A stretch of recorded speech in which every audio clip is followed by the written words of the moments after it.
So welcome everyone to this week Autonomy Talks. This week is a great pleasure to have Enrico Mion. So Enrico received his bachelor degree in information engineering and master degree in control system engineering from the University of Padova. During his studies, he's also spent some time at Imperial College and is now pursuing a PhD in information engineering at the University of Padova. Actually, recently ended in, so he will soon be a doctor. In Padova, he has been working with Professor Beghi and Professor Mattia Bruschetta. He is currently a research assistant in our institute, at the Institute for Dynamic Systems and Control, and his research includes model predictive control-based applications for autonomous driving. And he will also talk about advanced driver assistance systems and coaching. So I'm very happy to hear the news about this topic, and I'll let you the stage. Thank you very much. So let me share my screen. Thank you very much again, Joelle. So today I'm going to present my work at the University of Padova under the supervision of Professor Mattia Bruschetta and Professor Alessandro Beghi. And I mean, this work has been done also in cooperation with Andrea Censi in IDSC, as I have been here as a visiting student in Zurich for 6 months last year. So the title of this presentation is Advanced Driver Assistance System and Coaching applied on a driving simulator. So the main topic of today's talk is basically the presentation of the formalization and the design of an intelligent automated coaching system that both contributes to support the driver and also aims at improving human driving skills in fields like high performance driving. So this framework combines two different aspects. The first one is the assistive aspects that you can find in the common advanced driver assistance systems. You can find multiple examples in the literature about. And the main goal of these aspects are to ease human driving experience, basically, but also to enhance safety and comfort. And this is usually achieved by reducing the control effort of the human driver and preventing also hazardous maneuvers that might put in danger both the driver and the car. So the main thing is also about these assistive aspects are also the awareness of the human presence. That means that the control is in some way aware about, the controller is aware about the human and what he is actually doing. The second part is instead related to the coaching aspects. That means we are trying to, exploit the feedback, the visual feedback and haptic feedback to provide corrections and tips to human drivers in order to try to improve the human driving capabilities. This coaching procedure has been in some way designed to be adaptive in order to provide tailored feedback to both entry and expert level drivers. And it is based on a previously designed tutor that has been implemented, for example, for flight training. This kind of research field has never really been considered in high performance driving, both for the advanced driver assistance systems and also for the coaching aspects. So my background, the idea started during my experience here at ATH related to the go-kart experience. The idea was to exploit haptic and visual feedback. The haptic feedback are the torque feedback that you feel from the steering wheel, and visual feedback that you can achieve, that you can have, for example, from a dashboard, is used to this kind of feedback to teach people specific driving tasks. The idea is, of course, to provide suitable hints about the desired trajectory that you have to track to, of course, drive fast along a trajectory, and of course the braking points. So the idea is to teach both lateral and longitudinal dynamics along the track. And we implemented this kind of system in a driving simulator that we had in Padova. And as you can see from the video, it's a simulator characterized by a cockpit.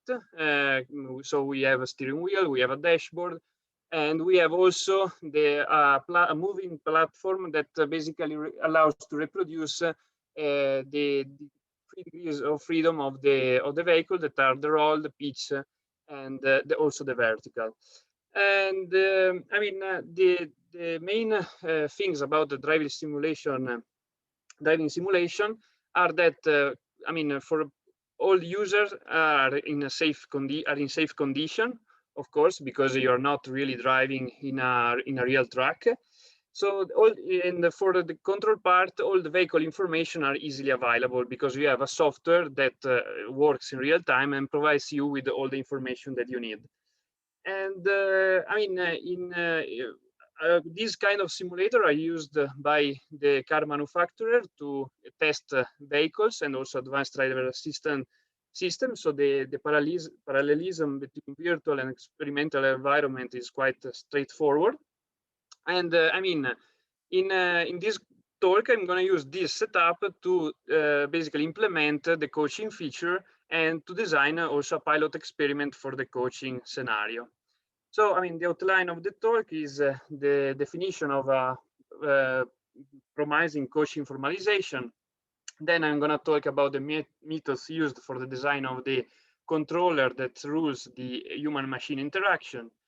Then I'm going to talk about the vehicle model and vehicle controller setups. I'm going to present the implementation in compact simulator with some fancy videos. I'm going to give you the analysis of performance, and I'm going to present also a possible pilot experiment definition with some promising results. So let's talk about the formalization of coaching. So in this scheme, you can appreciate the presence of 2 agents, which are the main actor of the coaching formalization. So there are the controller and the human driver. Both agents receive information from the environment and from the actual states of the vehicle. Basically, this information and the why that you can see, that you can appreciate on the left and on the right of the scheme.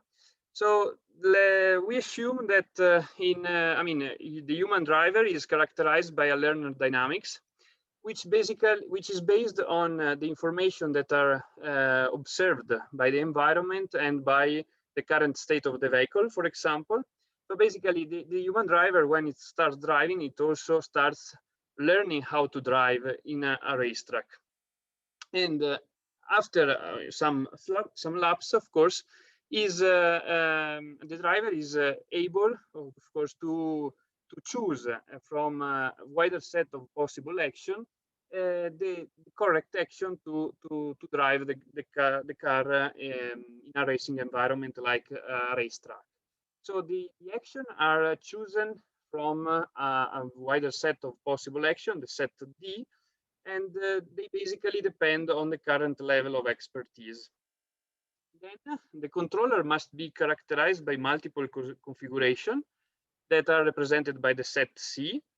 And basically what the controller does is to provide tailored feedback to the driver to in some way improve his performance. And these feedback are both to assist the driver, so they contribute in controlling the vehicle, but also are actions under the form of visual or haptic feedback for the driver itself. And this controller is also characterized by many parameterization. In this formalization, there are only 3, but you can implement many kind of possible parameterization, and they have to be designed to describe multiple human behaviors, basically. So, for example, beginner behaviors and also expert behaviors. In this talk, I'm not going to consider properly the human, but I'm going to focus and to investigate the main characteristics of the controller. So both the various implementation of the controller, and also the parameterization that are used to teach the control action that are used to drive in a racetrack. So the main requirements for the automated controller are the following. So the first one is, of course, it has to guarantee safety interaction with humans, and it has to guarantee also high performance driving, because we are talking about, of course, a race car. The third requirement is the adaptability. So the controller must handle HMI, so that it has to adapt properly to unexpected driver action and to states which are not really the expected one, of course. Then it has to to be reliable in terms of future prediction. The controller, in fact, must provide information about the control states and inputs to, in some way, generate anticipatory feedback, for example, through the visual feedback or through haptic feedback, that needs to correct the human driving action. Then it has to be tunable, so it has to be easily tunable to adapt to different scenarios and driver skills. And then it has to be characterized by multiple configuration that in some way represents different degree of interaction between humans and controllers. The three configuration that I'm gonna present are the fully autonomous configuration, in which the driver just look at what the controller is doing. Longitudinal autonomy, in which the driver controls the steering wheel, but the controller is driving the pedals. And the last one is the cooperative, in which basically the controller fully assists the human in his driving task. And of course, the implementation of the controller has to be in real time. So to basically achieve these, to address these requirements, we decided for the implementation of a nonlinear model predictive contouring control strategy that basically combined both, path planning and path tracking in the MPC, basically. So you can compute both the optimal trajectory, and you can also track that trajectory. So the main differences with normal cars, when you talk about race cars, of course, are the more complex vehicle model, because you have to you must handle basically behaviors of the vehicle at limit of handling. So you have to consider a proper tire modeling, you have to consider the presence of suspensions. So you have multiple things that you have to consider in the model. I'm gonna show you the main details later in a later slides. You have to consider that you have a higher vehicle speed reached by race cars. And so we consider, for example, a long prediction horizon of 400 meters. And we require, of course, higher control frequency to work in real time. So we achieved 50 Hertz, basically, and to manage, of course, the challenging driver maneuvers, like, for example, oversteer, understeer. Then we have the presence of curves, slopes, and banking that some way are quite difficult to handle when you are in a racetrack. And of course, you want to minimize the lap time. So you want also to drive fast along the track. And we implemented this nonlinear model predictive control thanks to a particular solver that we, I didn't design this solver, but it has been designed by a previous PhD at University of Padova. And this solver is called MathMPC. It's open source, and it is characterized by a hybrid MATLAB and C implementation.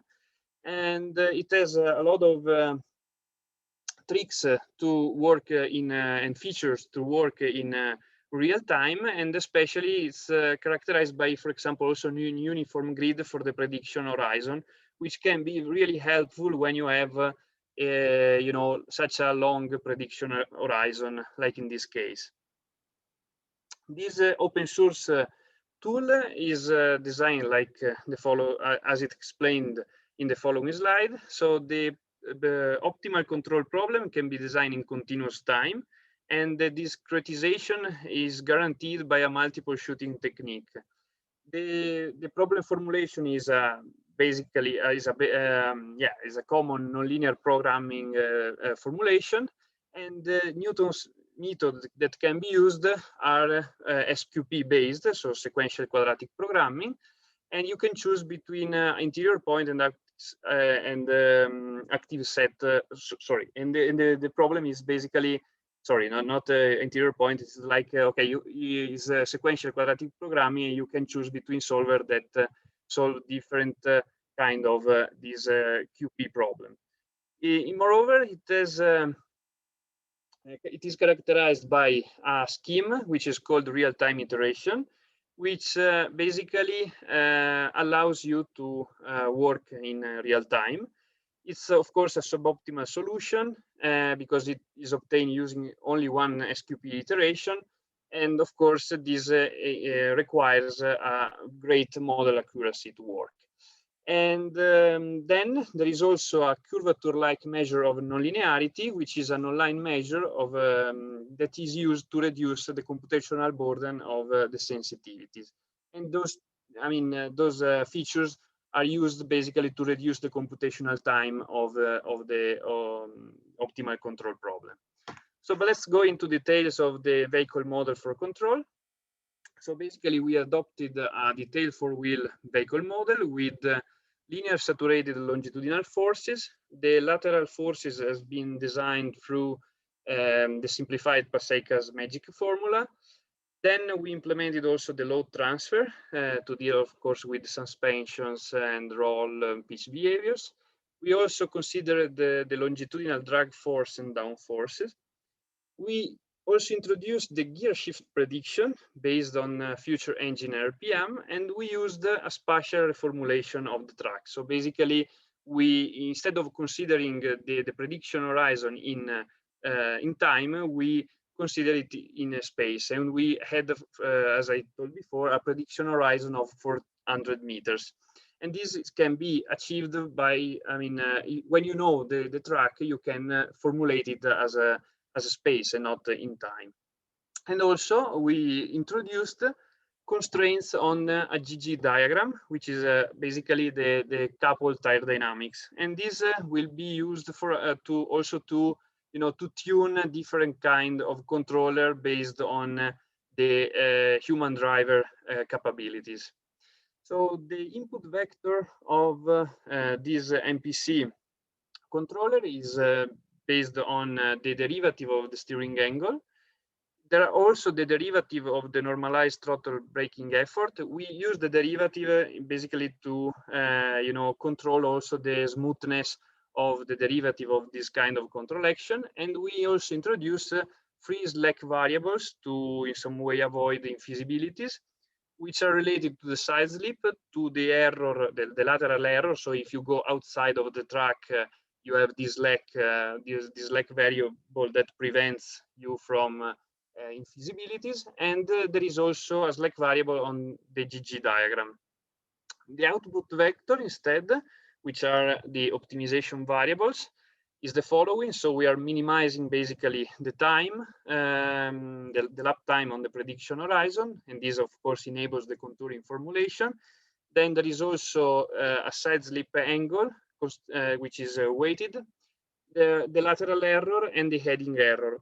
We are considering the lateral and the heading error just as a reference, because when you are in a track, you can really know, you know the corner cutting trajectory, and it can consider it in the optimization variable as like a reference that you can really low weights, you can put a really low weights on that, just to consider, for example, if you are in a straight line, you don't really know where the next curve is. You can give a very small reference on. You can give a reference very small weighted on where to go, if to the left or to the right, depending on where the curve is, to the left or to the right. And of course, we are also penalizing the lateral and eddy error velocities. The offline, the validation of the controller has been provided through a tool that has been provided by a company, the company that produced the simulator. This tool is VI Max Performance, that is used by the car manufacturer to test the performance of their vehicle.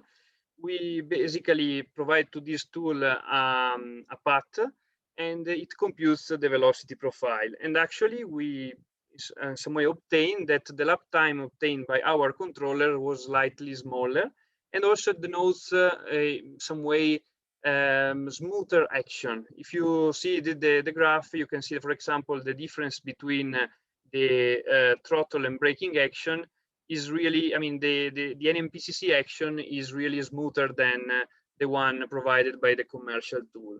So, the performance are anyway comparable, and this is good. So our tool, our input controller can really drive the vehicle at the limit of handling, basically.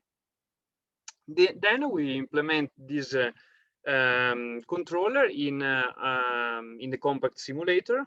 The NMPCC is implemented on a Windows PC, and the vehicle states are sent from a concurrent, which is basically a real-time Linux-based computer. And this computer sends the states to the controller through an UDP connection, and also the driver inputs are sent via UDP, basically. And the haptic feedback torque is computed applying a PID on the steering wheel angle error. So we basically compute the difference between the actual and the ideal steering angle, and then you can get the torque that is necessary to assist the driver or show hints to the driver. And the visual feedback are instead computed using the predicted states of the NMPCC and shown through the dashboard. So let's have a look at some videos which basically show the performances of the design controller. So the first test is the autonomy test. This is used as a proof of concept, basically. And as you can see, the controller is able to drive autonomously with also remarkable driving performance. And the control action are human-like, as you can see from the video. And on the left side of the video, you can see the GG diagram. Instead, here you can see the brake and the throttle action applied by the controller. And the steering wheel instead is torque control in the loop. And as you can see, so the controller is actually driving really fast on a racetrack. And the vehicle which is implemented is a Ferrari 488. And the main parameters has been provided by the company, of course. So that's the video. So then I'm going to show the tunability of the controller. In this video, you can see two different tuning of the controller. On the right side, you have an aggressive tuning, and on the left side, you have a conservative tuning. So of course, on the right side, you can see that the controller is driving really fast and is cutting the bends, basically. Instead, the conservative tuning has, is more conservative when it is driving, and has smoother control actions, basically. So it's is not really driving at the limit of handling. Of course, you can. We design this different configuration by both tuning the control, the cost function, both also playing with the GG diagram constraint. Of course, you can tune, you can find multiple configuration. There are many configurations that you can achieve. Then let's have a look at the robustness in human-machine interaction. So this, there is the controller which is driving. I am the driver in that situation. I am looking at what the driver is doing. I'm not doing anything. At some point, I'm applying some, weird control action for the controller, like for example a braking. And as you can see, is the controller is always able to in some way restart, and even in this case I'm braking, so the controller is braking again, then it starts again. So you can do a lot of weird stuff, and you always manage to keep the vehicle on track, as I'm doing here. And he always able to compute, you know, a suitable solution, and he never goes to infeasibilities. Yeah, I'm here doing a lot of weird stuff, and I'm doing, I'm applying a lot of torque on the steering wheel, but the controller is able to control that. Then let's have a look at the longitudinal autonomy configuration. So in this configuration, the controller is driving autonomously the pedals, and I am actually controlling the steering wheel. As you can see, the controller is helping me in avoiding, for example, understeer or understeer behavior. And on the left side, you can have the information about the torque that I felt when I was driving. And I mean, on the right side, you can see that I'm not touching the pedals, basically. So he's really driving without any particular issue, even if I'm controlling the steering wheel, basically. The last mode that I'm gonna present is the full interaction mode, in which basically the controller is acting. Why is it starting? So, okay. The controller is basically starting, is driving on behind me, and so I'm applying I'm controlling the pedals, also the steering wheel, and the controller is applying the torque on the steering wheel to support me, and it is also giving me information through the dashboard. As you can see here, so there is a light here, which is blue when I don't have to brake. The yellow is just to tell me, okay, you're gonna brake soon. And the red one is, okay, you are now supposed to brake to in some way achieve the best performance and to minimize the lap time, of course, and to keep also the race car on track. So the other gauge that you can see here is also the time error, which basically gives information about how late you are with respect to the optimal configuration. And in this lap, I'm not doing that good, because I'm like 2 seconds behind the optimal performance, and even a bit more actually. And I mean, in this way, I can show that there are okay, there are some strange things here. Let's start again. Okay. I mean, the important thing is to see here is that, as you can see, there are real-time adaptive visual hint about the braking action. So if you follow the hints of the controller, you can really achieve actually high performance while driving. So now I'm gonna show the definition of a pilot experiment about coaching that was supposed to use those kinds of those modes basically to in some way teach people how to drive. So we asked 20 different volunteers to participate on these kind of experiments. The people that I chose basically were aged between 25 and 30 years. They were actually PhDs and postdoc of the University of Padua, actually, because I mean, we were in a pandemic situation. We are actually in pandemic situation, so I couldn't really find other people. And we used a variant of the Paul Ricard track that you also saw in the videos. The minimum lap time of this variant was 85.2 seconds. None of the people was really familiar with the driving simulators, and also no one reported sickness during the simulation. Of course, we split the groups in two. 10 participants performed the coaching and 10 experienced manual driving. each group did 4 different driving sessions. So of course, the people that experienced manual driving did 4 manual driving sessions without any particular hints. So they basically start driving and end driving without any kind of feedback about the track. Instead, the other people were supposed to drive 10 minutes manual driving to in some way determine their starting point, I would say, the starting level.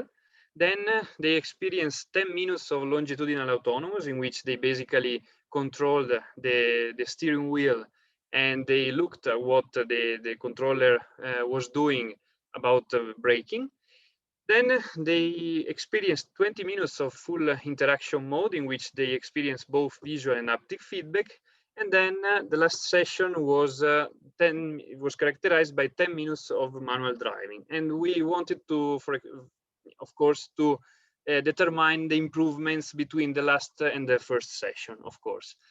Actually, in this first experiment, the results are promising, but not really statistically significant, as you can see from the box plot on the right side.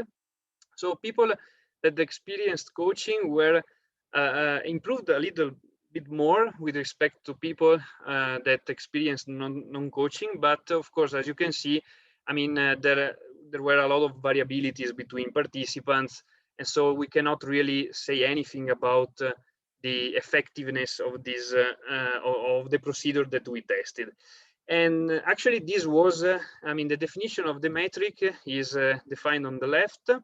Basically, we measure the difference between the minimum lap time achieved during the first manual driving session and the minimum lap time of the last manual driving session, and we compared with the value obtained through the difference between the minimum lap time of the first manual driving session and the target session, of course.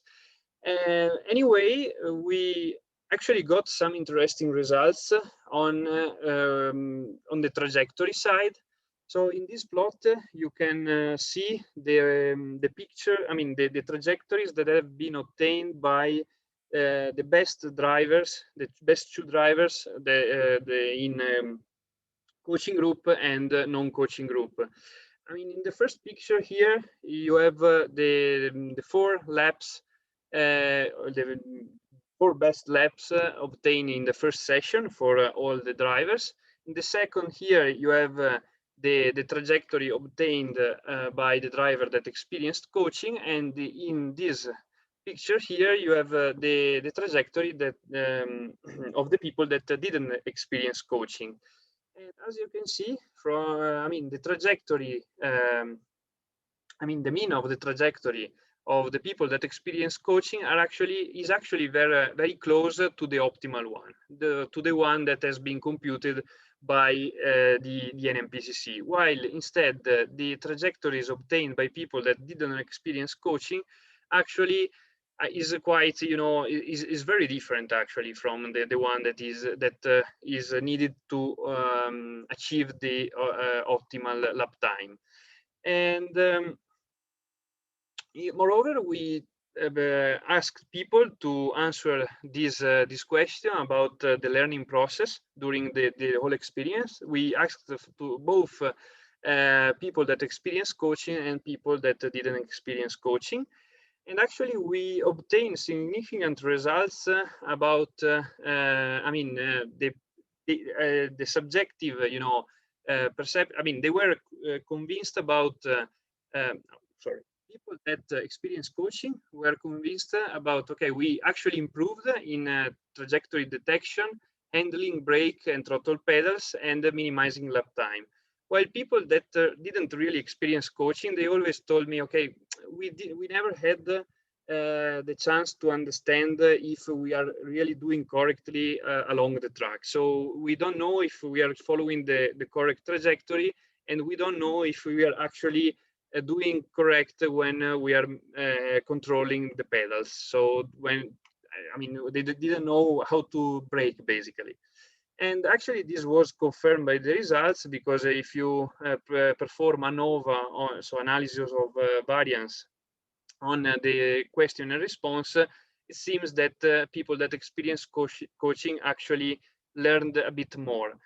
Nevertheless, they didn't really had the chance to put that in practice, as you could see in the previous box plot. So we actually performed a second experiment in which we asked the person to drive, to do both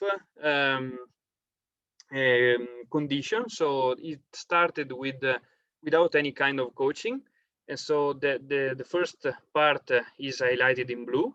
So these are basically the lap time achieved by a quite experienced guy, actually, that basically started with high lap time, and then he started improving during the whole session. And he basically reached the saturation, as you can see from here. And he actually also told during the debriefing that he couldn't really do better, because he didn't know how to how to brake, and how to which kind of trajectory to follow to reduce again the lap time. Then we asked him to perform coaching, and he managed to improve very well, improved again the minimum lap time.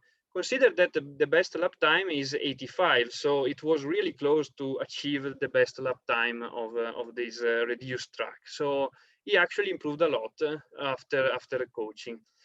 Okay, so I mean, this of course is a pilot experiment, and we are still learning about this kind of coaching procedure. Actually, we show a bit that the coaching procedure that we set up is at least effective in not getting the performance worse of the people. So we actually detect some improvements with respect to free manual driving, but which is not statistically significant at the moment. So probably the procedure that we tested is not that effective in teaching people how to drive.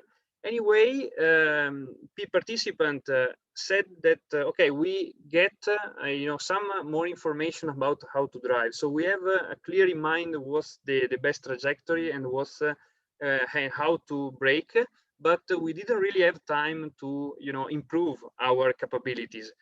In fact, the main criticalities of this kind of procedure were that probably the time that we asked the people for the experiment was not enough. I mean, we asked them to drive 50 minutes, but they never experienced race driving, basically. So 50 minutes of race driving is quite challenging, and it's quite difficult to improve in such a small amount of time.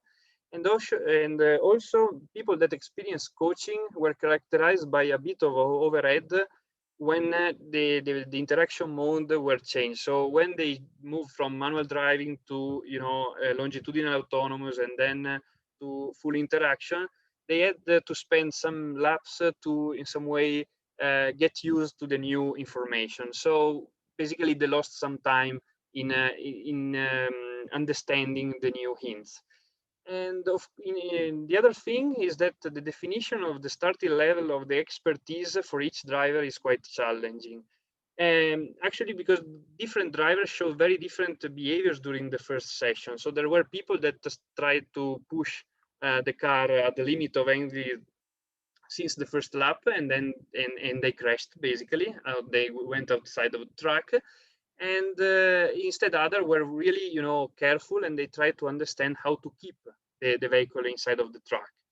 And as you can see from here also, I mean, in this experiment, I mean, the guy took like 5 laps to reduce of almost 10 seconds his lap time. So I mean, in the last the first laps are quite difficult to detect, because the people are in some way excited about the new experience, and so they are in some way they have to get used with the simulator before doing really the experiment, and before finding what's the starting point for the actual for their level of driving.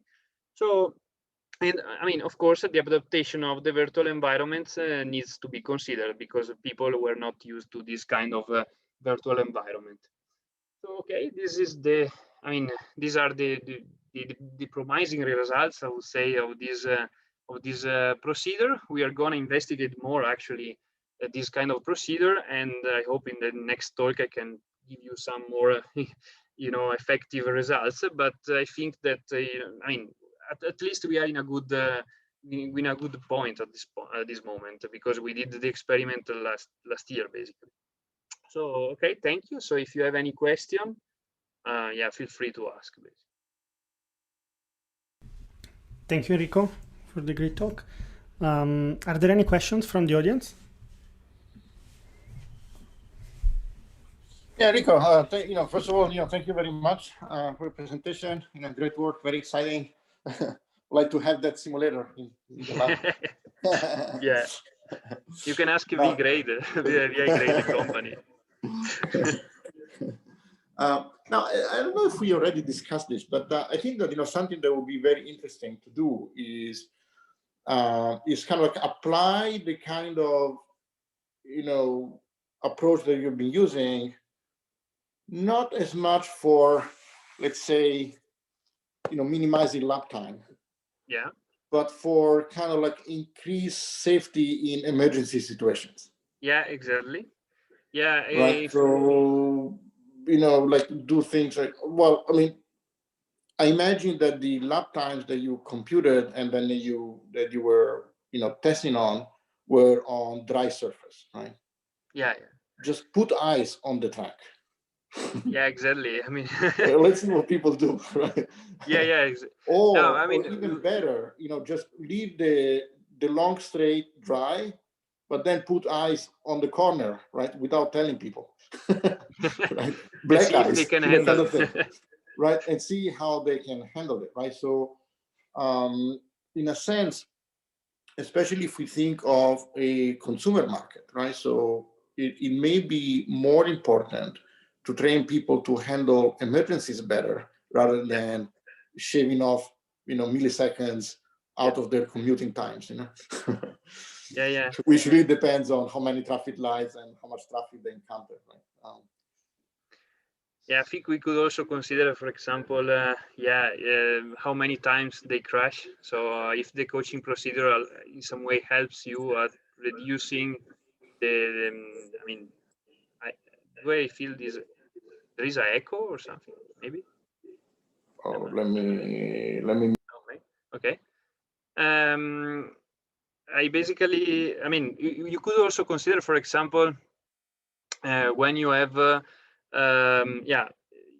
how many times people go outside of the track, for example, and I mean, we could also consider a procedure, for example, for training them not to go out of the track. I mean, or to handle challenging situation like you told. Right, but I see that another aspect is the following: said that a lot of the, well, I mean, essentially your experiments were focusing on something that people can train, can practice over and over and over again, right? Yeah. So and then gradually improve. Yeah, Again, ideally, I mean, we wanted to design these kind of things because we observed that many people that wanted to drive the simulator were not able to drive, so they crashed basically after. Right, fine, but totally understand that. But so I was thinking, what if, for example, for these emergency kind of scenarios, what if you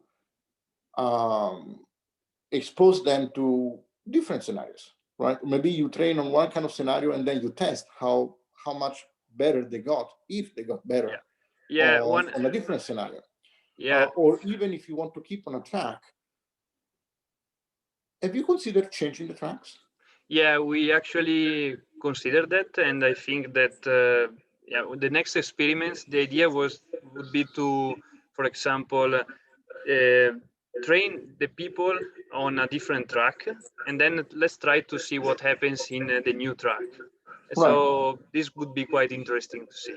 I mean, the first experiment would be probably in the same track because we are basically refining the procedure that we that I propose now, because of course it wasn't really effective.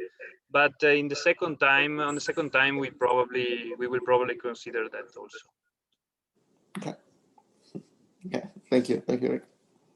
That's good. Actually, connected to this, Enrico, it's nice to see that in Switzerland we have these.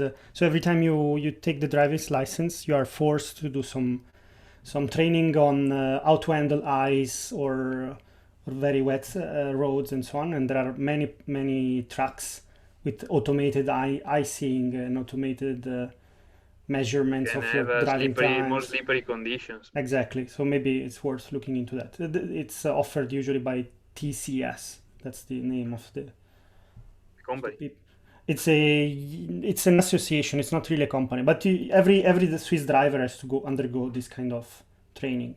It might be cool to use maybe the environments they have or the infrastructure they have. Yeah. All right. Other questions? Yes, from my side. Hi, Enrico. Hi, all. Hi, Alexander. Basically, from my side, I know very well the system, as Enrico also knows. We're also partners of PeerGrade in this thing.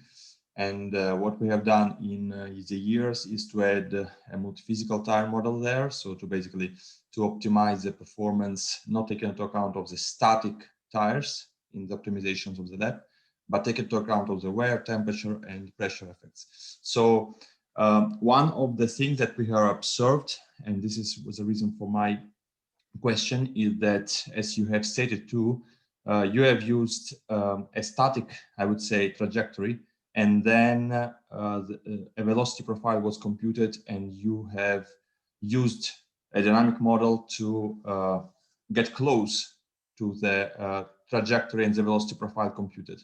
Yeah, basically, the trajectory, the static trajectory was actually not that penalized. It was it has to be considered like an information, but the weights on that information was really low and wasn't really used by the controller in this case. But my question is, in this case, have you also considered to compute the best trajectory depending on the instantaneous dynamic conditions of the vehicle? So like horizon per horizon, or do you think that doesn't make sense? This is a receding horizon approach. So every step you compute a new trajectory and a new velocity profile, basically. So each step you update your measure. Okay. So do you think it will be computed in the future, or do you think it is not such as interesting for the research in that phase? Sorry, can you repeat? The fact that you compute the trajectory, the best possible trajectory, and the velocity profile linked to it every, I would say, receding horizon. Yeah, every 50 years. It's like 20 milliseconds, more or less. Okay, so it's something that you already do, or you take the static trajectory as it is? No. We, in real time, we compute. We basically trash the past, and we recompute again the trajectory and the velocity profile based on the current condition. Okay, so, and what you have compared, on the other hand, is something that is done but by Max Performance. Which in that case was the offline, it was an offline validation. In that case. Okay. So you have computed, I would say, two different things in some way. Is it right? Yeah, the first thing was, okay, let's try to see if our controllers can perform really well, I would say, without any kind of, disturbance. Okay. Thank you very much. It was not clear for me where your trajectory was computed and if you used the offline trajectory from PeerGrade. No. We basically compared the two approaches, and the VI Max Performance was fed with the trajectory computed by our controller. And we also tried a different trajectory, which was a corner cutting one provided by PeerGrade. And we actually were like 0.2 seconds faster than PeerGrade. So it was not that bad. Thank you very much. Any other question?